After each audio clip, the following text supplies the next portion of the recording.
What's good, YouTube? It's Marco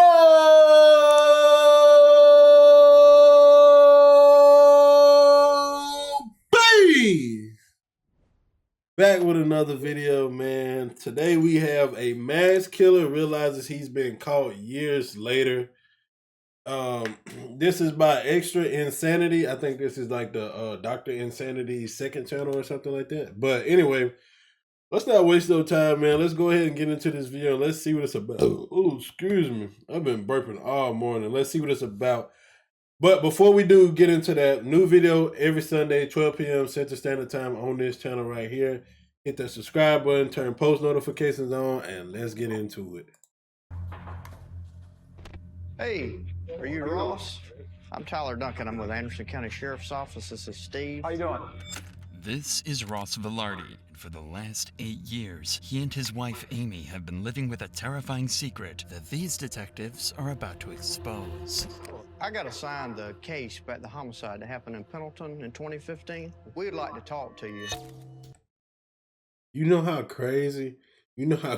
What? I wonder what year this is, because, bro, look at his face, though. Watch when he say it. Case about the homicide that happened in Pendleton in 2015.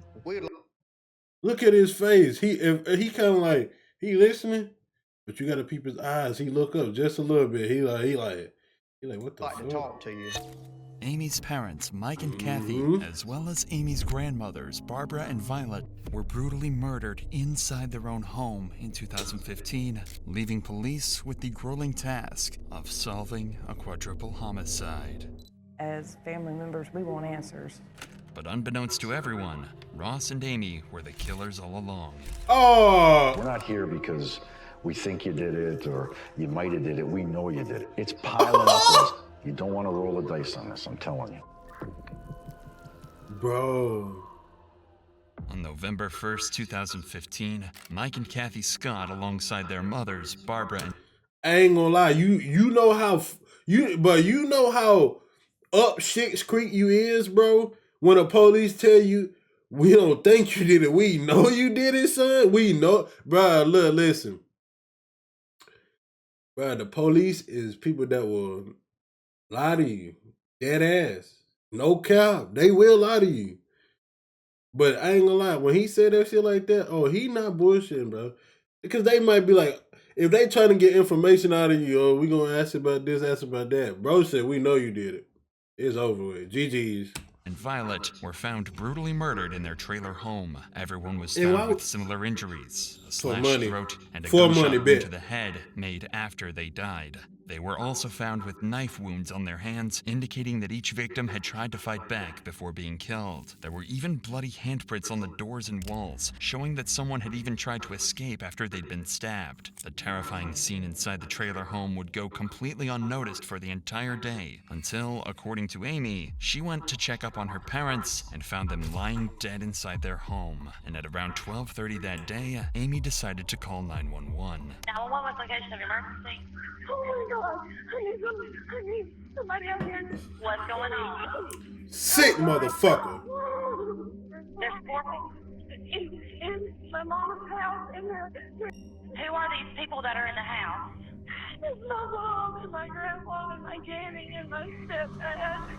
When Anderson County Police arrived on the scene, they said it was one of the bloodiest scenes they'd ever been to. But sick-ass something was motherfucker. off. Detectives noted no signs of forced entry and thought it couldn't have been a robbery, as there were multiple valuable items left in plain sight inside the home. This made 2 things clear to detectives. Whoever was responsible was allowed inside the home before the acts, and that they only had one thing on their mind: murder.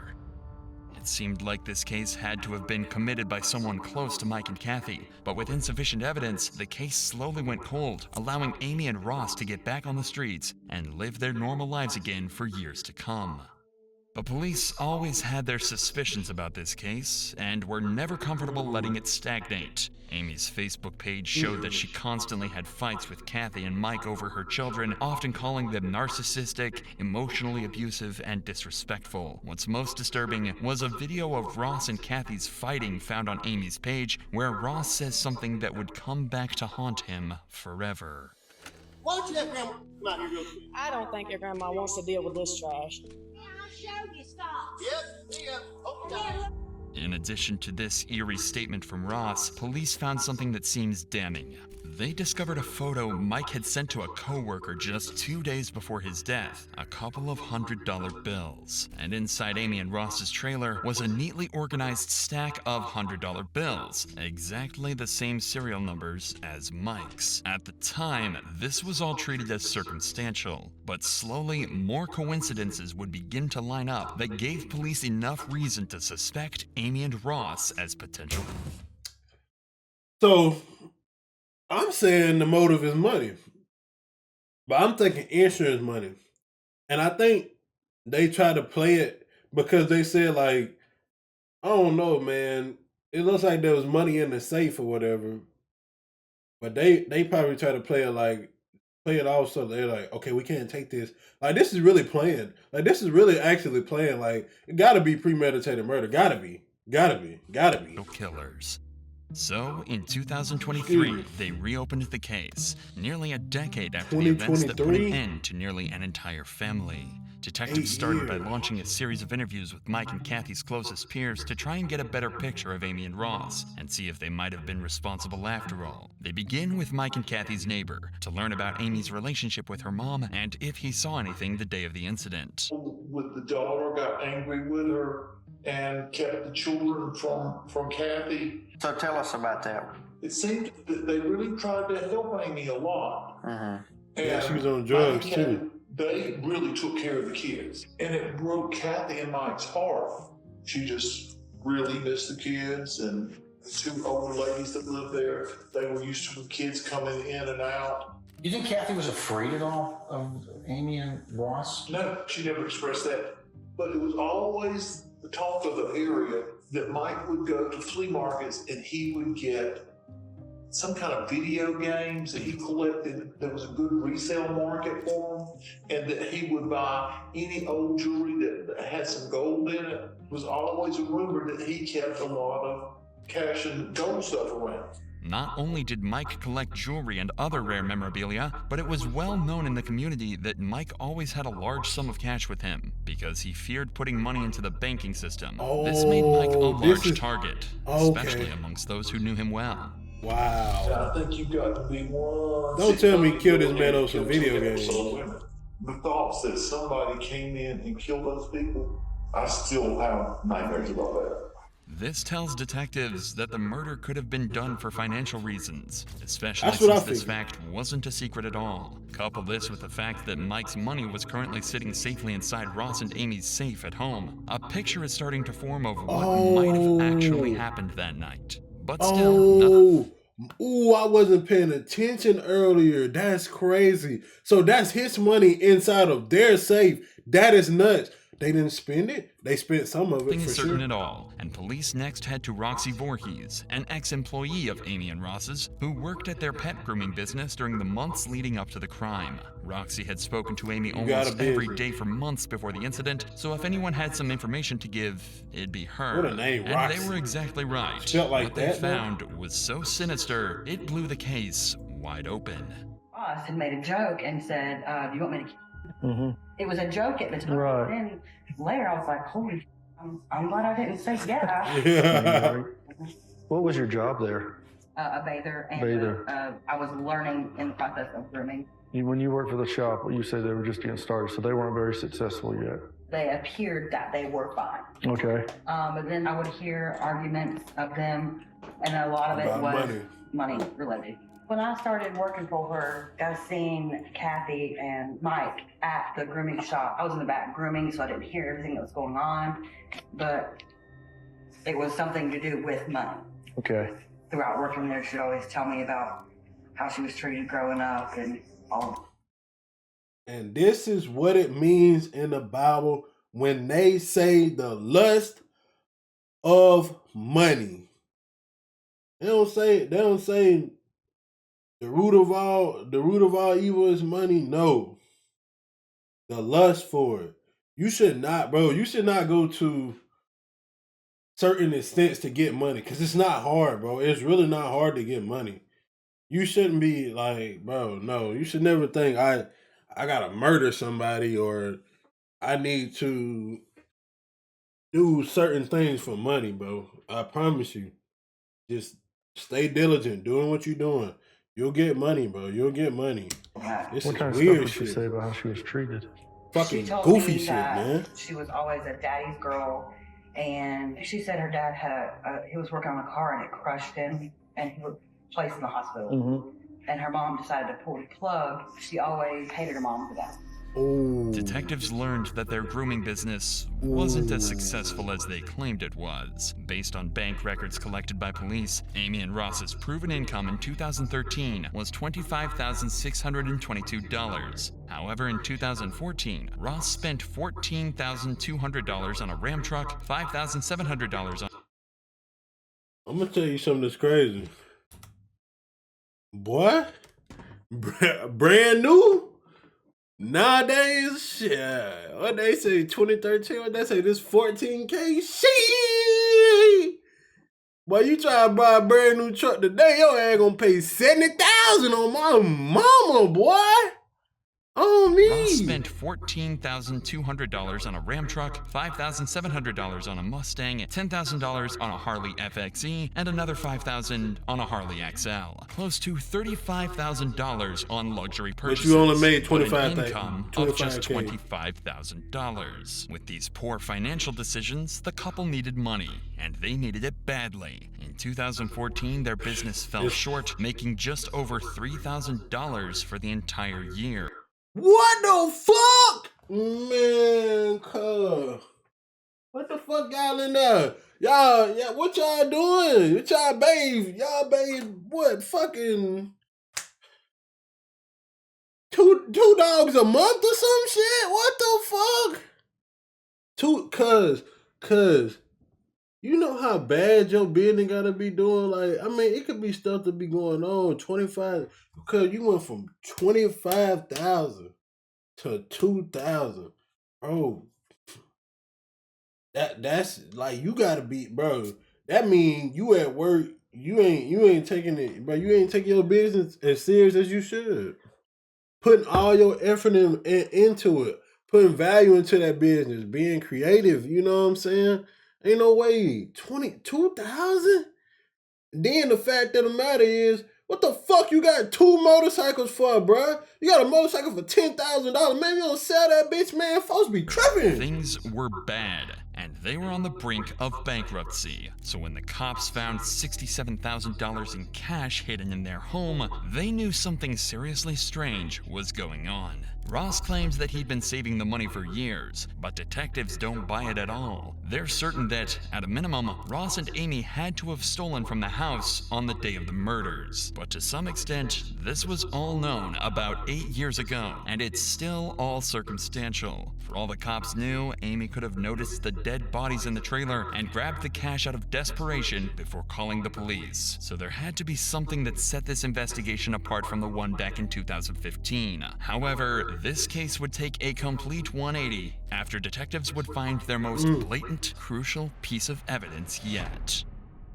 When going through all the CCTV cameras throughout the town on the day of the murders, police found footage of Ross walking out of a gas station that night. Nothing is suspect at first until you look a little closer. The shoes he's wearing are Asics Gel Speedstar 5s, a model whose sole design... If he's...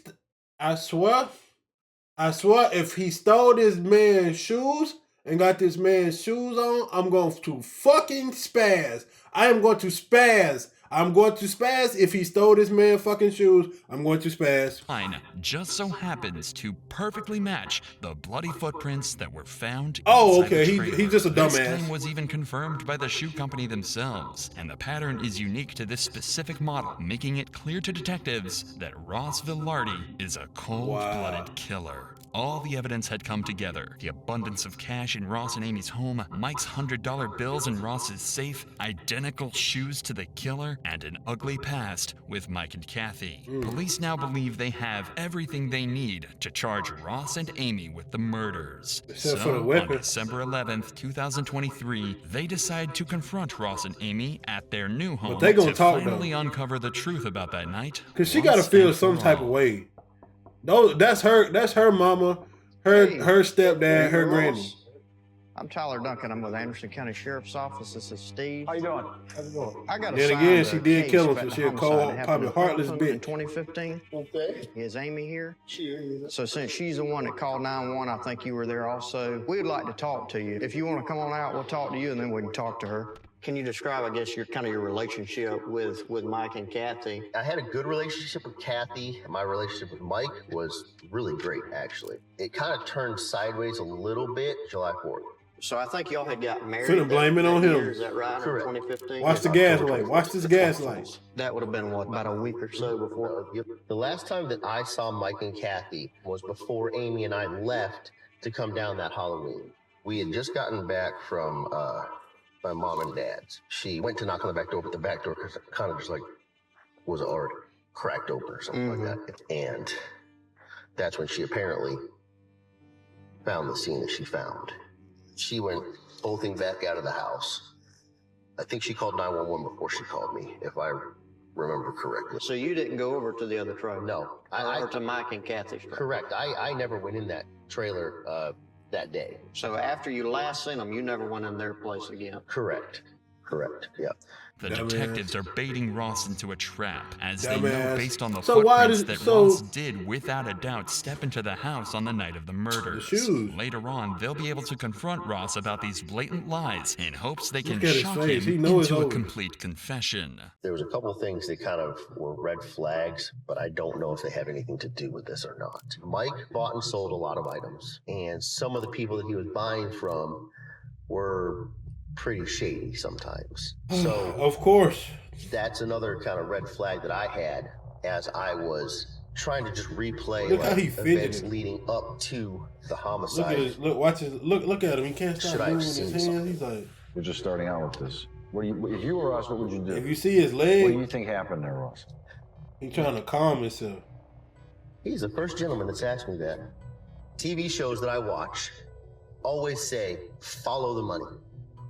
And you find out where the real motives are. Ross is unknowingly digging himself into an even deeper hole. When the money is traced, it leads right back to his and Amy's pockets. Goofy But there's only ass. so much Ross can do. The police aren't telling him that he's their main suspect, so all he can do is keep on lying. Elmo looking devastatingly ass. unaware that they've already unraveled his entire scheme. They destroyed our business. From January to when this happened, I made just shy of $100,000 with our mobile grooming business. As soon as this happened, Man, damn niggas always be capping, bro. What is you capping for?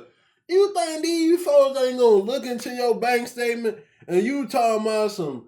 I made just over 100,000, man. But man. with all the media coverage, all of that went away because of this. And you said you had a large amount of money in your single wide. Is that where the money came from? The money that was in our single wide in my safe, about $80,000, that was literally the like savings between Amy and myself. The detectives know Ross is lying through his teeth, but for the sake of having a civil conversation with Amy, they'll hold off on confronting and accusing Ross until after Finna mix their him talk up. with Amy. Just shovel the bullshit out of that front seat right now so Amy can get in. Mm-hmm. He's the victim, you know. Oh, I got that very quick. But follow the money. Follow the money. You could tell that he's... Yeah, I saw him. And every time he's talking, he can't look at you in the face. I know. I was gonna say the same thing. Tell you, though, buddy. Don't think you don't. This is a career case, let me tell you. Your grandmother, and then obviously Mr. Scott and his mom. What do you remember? What can you help us with? Where should we look? Yeah, me and my therapist talk about that a lot. Obviously, you got to know finding people doesn't really leave you in the right state of mind. Can do things to you. Yes, ma'am. And then everything that ensued. I mean, honestly, I can barely remember the funerals. Ross, tell us a little bit about probably didn't even the go. relationship between, like, I guess y'all and the family. Something happened? We got into it around 4th of July or something with Mike, but he wasn't a nice person at all. Because I told my mom, look, I don't like it. my kids can't come over there until we straighten some stuff out. So at the time of the murders, you and your mom were back talking, everything was kind of getting patched up? Me and my mom, my mother was not a horrible person. She was prickly. She always hated her mom. So can you tell us a little bit about that weekend when were you gone, when you got home and you found the bodies, or what happened? His mom's, my mother-in-law. I'm gonna tell you the worst part about this. I'm gonna tell you the worst part because they tell you, you know what I'm saying. She's saying that she hated her mom. I bet her mom did everything she could for her, and she still hated her, and she just never seen it. To do Halloween, we went down there and spent the weekend. What day did y'all leave to go down? Friday night. Friday night. I drove myself quite crazy for about a couple of years there, and yeah, cause you kill your fucking mama. Step away, and I've got to be healthy, and I've got kids, and I've got a life to live, and if somebody else dropped the ball on it, it's not on me anymore. Okay. Well, if we just ask Ross a couple more things, and we'll be out of here. Now that Amy has been spoken to as well, detectives are ready to drop the ball on Ross and let him know that they don't suspect him of the murders. They know he did it. A couple more things, and we're gonna get out of here, okay? There was something that had come up. You remember owning like a red pair of shoes? Red pair of shoes? ASIC Speedstar shoes. Don't recall. He's like one of them dudes. He don't wear nothing but two pairs of shoes. To the shoes? That's a good question because I have no idea. This is from crime scene photos, and these are confirmed to be ASIC Speedstar shoes. Okay. Inside, and they have blood droplets on them. And interestingly enough, you're at the Quick Trip wearing those shoes the night of the murders. Okay. So if you never went in the house, I'm just interested to know how they ended up in the house. I have no idea how those shoes would have had any kind of blood on them. I mean, obviously I was wearing them at a Quick Trip on the 31st. Well, and they never found the clothes either that you were wearing. If you peep what he's doing, that hoodie? He repeated the same thing back to the cop because he's trying to think of something. Let me think here. If y'all left on Halloween afternoon, but you're on video there, the timeline doesn't add up. The fact that your shoes are inside of the house in blood, that's a big problem. Again, I don't know where the shoes are at the moment, and I don't remember whatever happened to those particular bitches shoes. burned. If something were to have happened that I had done, it would be stupid for me to wear them into the house and then wear them after that, right? Well, that's what I'm saying. They were never found. So it's almost like you got rid of them. I doubt I got rid of them then, but I mean... Here's the bottom line, okay? So we know what happened, and we're about to prove it. Okay. So the opportunity for you is now. If you want to look out for yourself, is to really just to tell us what happened. If this was something that Amy put you up to doing, because obviously you have the skill set to go in Try here to and give do them this, another route. and y'all did benefit from the murders, okay? Because you got a lot of money. We've been through your financials, okay? We didn't get a lot of money from this. Y'all were struggling all up until the murders. The money found in your safe, there's money photos from Mike's computer that match the same serial numbers as the money that was found in the safe. So it's not savings. That's money that was found inside of Mike and Kathy's house that Mike was saving, and y'all took it after you killed him. Okay? And I'm telling you right now, we're gonna prove it. If you think she's not gonna crack on you when we do, then you're mistaken. We're not Got here him. because we think you did it or you might have did it. We know you did it. Okay, we're just here as a courtesy. I'm just telling you, Ross, financially at the time, things were really bad. We got It's text over messages for him. between you and Amy saying you don't have the money a few weeks before. And you said it the best, follow the money. We did that. We led right into your single wide. It's piling up, Ross. You don't That want to shit roll hurt. the dice on this, I'm telling He you. said, "Damn, I told It's him not going to myself." come up pretty. If, for instance, Amy and I decided to, or if I decided to take a deal, right? Mine is going to be better than Amy's because I came to the trough first, right? Right. So prison time, no matter what. Amy, prison time, no matter what. My 3 kids in here, they grew up without a father and a mother. Granted, my mother would be more than willing to take them. I understand that. We're not the ones who put you on this predicament. Now you're going to have to deal with the consequences. Oh my, like he trying 20 to years in prison. your life. That's best case minimum scenario, I would imagine, right? It's better than the rest of your life or death, isn't it? I mean, it might as well be one of those two. By the time I get out, my kids aren't going to know who the f- I am. I mean, the other option is I probably need to talk to a lawyer at this juncture here. All right, Ross. You're free to I go. respect that. Okay. All right? Yep. 4 days I after knew he these was gonna get a interviews, lawyer. Amy and Ross were arrested in Pendleton, South Carolina, and were charged with the 4 brutal murders of Kathy Scott, Mike Scott, Barbara Scott, and Violet Taylor. The 2 are being held in prison without bond while they're tried in court. The couple's next court appearance is set for later this year, where they'll meet their true fate in the hands of a judge. Wow. Wow. That was crazy. Dang, that was actually crazy. What was this, 6 months ago? Wow, what a great video, bro. That's crazy. That's actually crazy. They still in prison. The thing is, it's kind of almost proven, but at the same time, they don't have no murder weapon. That's the only thing about that case. They don't have a murder weapon. But I can tell you that that dude is about to crack. That dude definitely gonna crack. His girl gonna crack, but he cracked first. I'm surprised he actually called for a lawyer. I mean, he sat there and weighed his options out because he already knew it was over with. But anyway, that's gonna be the end of the video, man. Hit that subscribe button for me. Like the video, and I'll see you in the next one.